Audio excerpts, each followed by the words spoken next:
The systems currently in place to prevent, diagnose, and treat substance use disorders have often been counterproductive, hampered by lack of evidence-based practices and by policies built on criminalizing drug use and blaming those with these disorders. That being said, there are steps in the right direction that leverage existing evidence to reform poorly designed policies. In this lesson, you will learn practices that are proven to encourage those with substance use disorders to use with less harm, help reduce the consumption of addictive substances, and prevent substance use issues from developing in the first place through early intervention.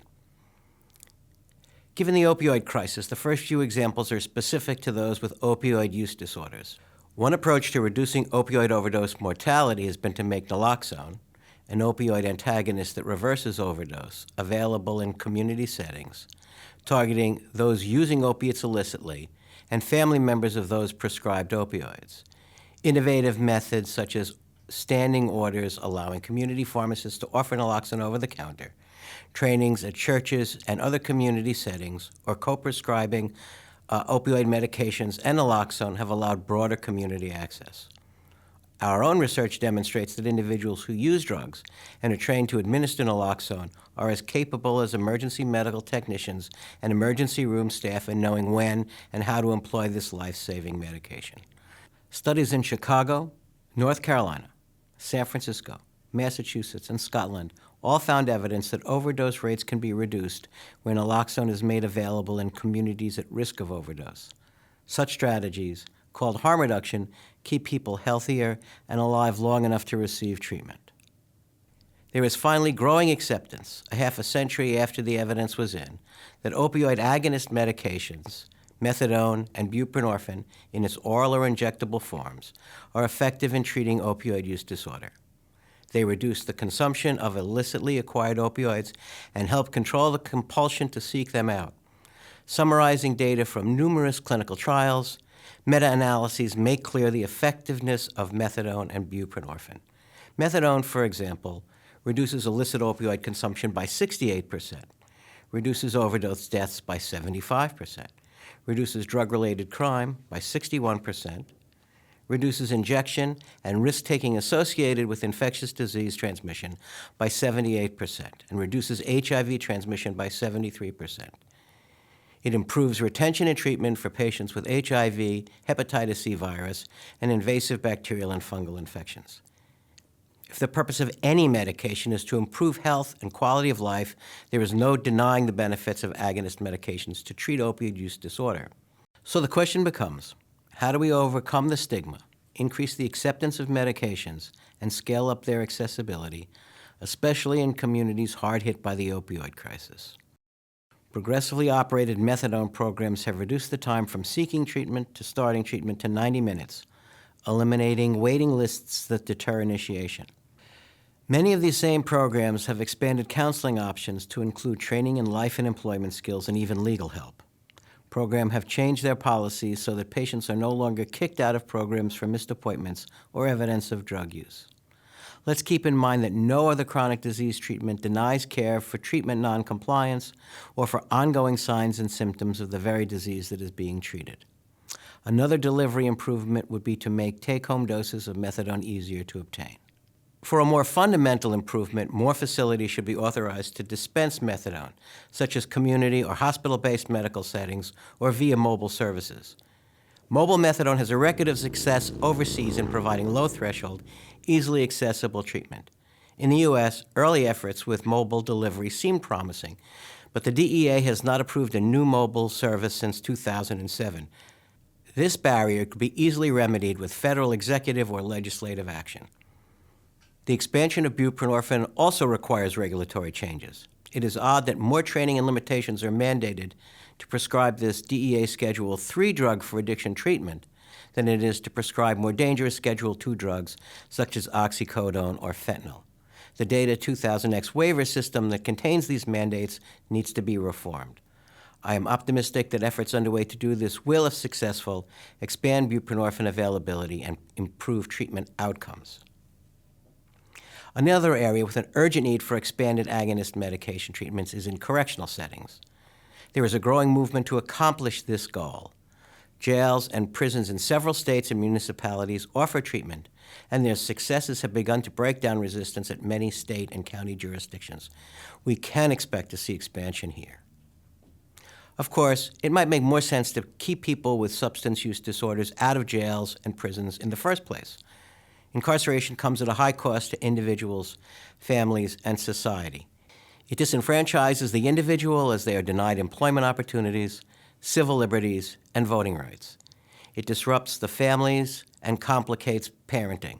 The financial burdens on communities incurred by locking up nonviolent offenders should be lifted. Consequently, there is a growing trend in diversion programs, either through drug courts that divert those to treatment post-arrest, or interventions pre-arrest, with the latter appearing quite successful. In these law enforcement-assisted diversion LEAD programs, which originated in Seattle in 2011, police work with community service agencies, including substance abuse treatment, supportive housing programs, legal aid, and other social support providers to connect homeless, marginally housed, and problematic repeat nonviolent offenders with needed services.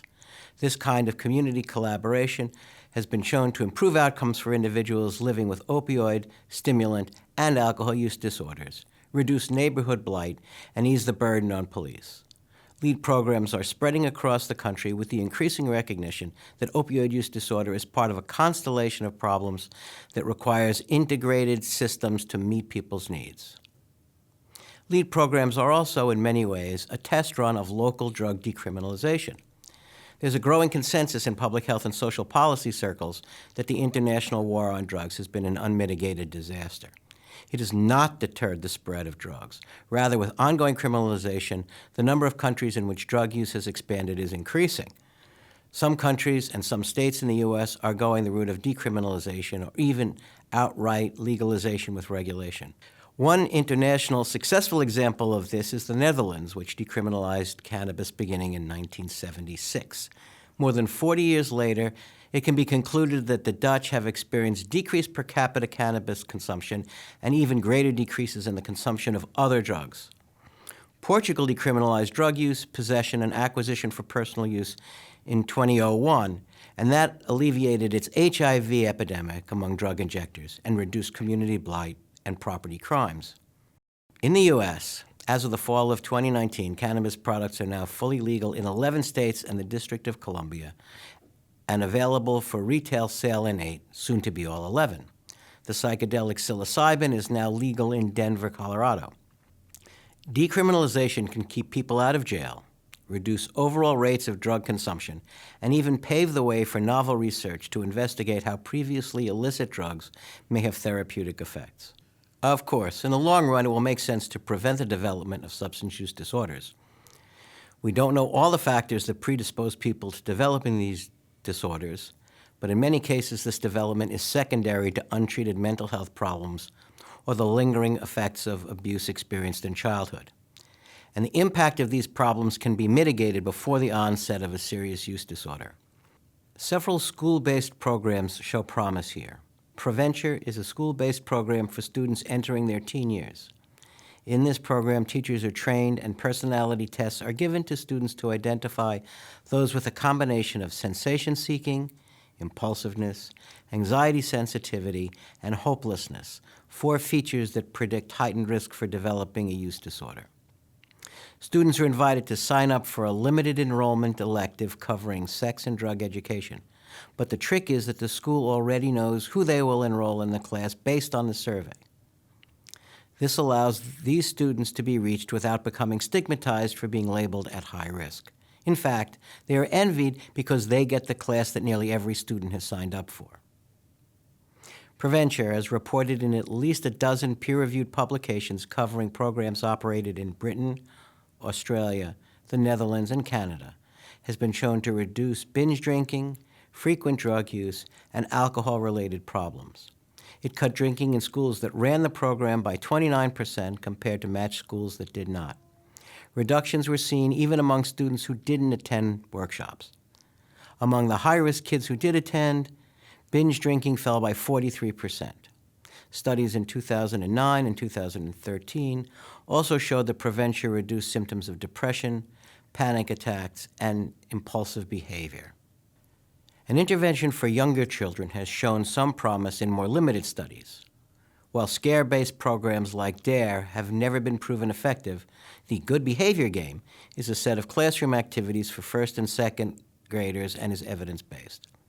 It introduces a set of classroom behavioral norms and seeks to reduce the early occurrence of disruptive behavior, which is a known risk for later social problems, including the development of substance use disorders. Teachers create classroom teams that compete to adhere to the rules of proper student behavior, which are displayed on posters in the classroom. Analysis of data collected at follow-up showed that students who had played the game had lower rates of drug and alcohol use disorders and regular smoking. It also reduced antisocial personality disorder, delinquency, incarceration for violent crimes, and suicide ideation at the ages of 19 to 21 than in a comparison group of students who did not play the game. Another key venue for preventing the onset of substance use disorders is the family. Several programs, all of which are designed to improve communication and lower tension within families, have proven effective at reducing the rate of onset and severity of substance use. These kinds of programs need to be better recognized as effective, more widely offered, and much better funded. Most of the interventions, programs, and general approaches I have described in this lesson are gaining wider acceptance. Some need better evidence for their effectiveness, and all need heightened advocacy. But if evidence and advocacy lead to their expansion, I am optimistic that we can look back years from now and see that expanding their implementation will have made a difference in reducing the medical and social burden of substance use disorders.